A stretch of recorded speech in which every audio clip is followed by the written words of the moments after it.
All right, guys, here's something a little bit different. We have a 2017 GMC Sierra with the 8L90. Got my assistant helping me out today, Mr. Hank. Hank, what you doing there, buddy?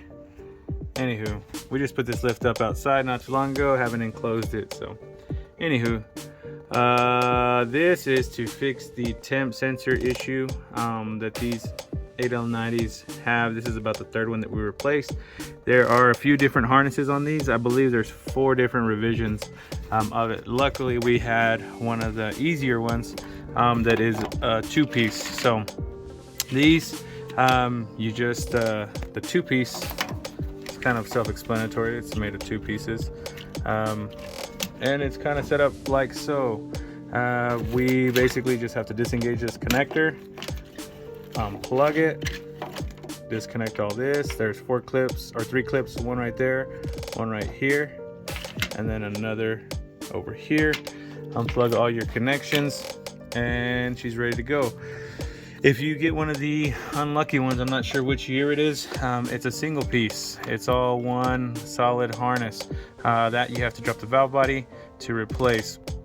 Like I said, there's I think 3 or 4 of them. You have a start stop, you have the solid one, and then you have these that are split up. I have this bulkhead connector because the first harness that we ordered it all as one with both pieces plugged in. Whenever we drop the pan, we've seen that, hey, all we have to do is actually replace this piece of the harness. Here's the temp sensor right there that fails. So that's what we started doing. This, I saved it just in case I do get a solid harness. I can go ahead and update it. I believe they had a 2-piece, they switched to a single piece, and then for 1 or 2 years, and then they switched back to the 2-piece. They figured out, hey, the 2-piece is better, so that we don't have to drop the valve body and replace it. But I've got a picture of it when the valve body was kind of got cut off. What I was saying, I got a picture of when the valve body was down, and I'll put it up here in a sec. That way I can show you guys a little bit of what has to be disconnected. But to go ahead and replace this harness, all we got to do is actually just drop the pan, and we don't have to disconnect the main harness, which is right here, kind of like on the 6L80s. But we do have to remove this shield. That way we can get up there to the fill plug, which is kind of hard to see. Not sure if I can get my phone up in there, but right on the other side you see that black top, that is the fill plug. We pop that up and we're going to put our pump through there to go ahead and fill this trans. It takes that ATF HP fluid, and here is your level plug. But like I said, drop the pan, swap out the harness, fill her up, and call her good. That'll fix most of the time usually your temp 10 sensor codes. Like I said, these are notorious for that to happen. But anyways, I hope this helps somebody out.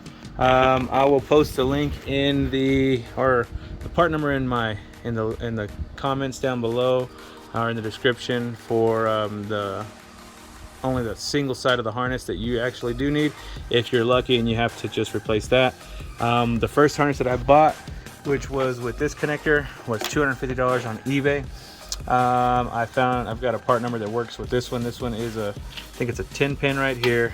And then we have 2 4-flat pins, and then 18 small pins. And then it'll tell you, if you look up by VIN number, hopefully which one you take. But like I said, there's certain years that take a single piece, and even the dealer won't be able to tell you which one you got. I don't know why, but that's just what they say.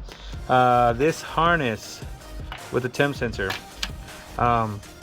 sometimes you're able to get it whenever they're in stock.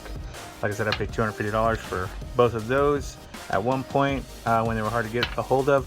But this one, I was able to pick it up from the dealer with our shop account for 25 bucks.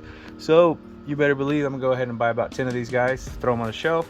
I believe it's gonna be a common problem, so we'll be able to get these knocked out and out the door. Anyways, like I said, I hope this helps somebody get this thing fixed, because I know I had some issues whenever I was first trying to get these repaired, those temp sensors, and they're not replaceable, they're not serviceable. I looked to see maybe you could splice it in or something, but for 25 bucks, I said, to heck with it, you know, let's just go ahead and replace it. Anyways, alrighty guys, we'll see you guys on the next video.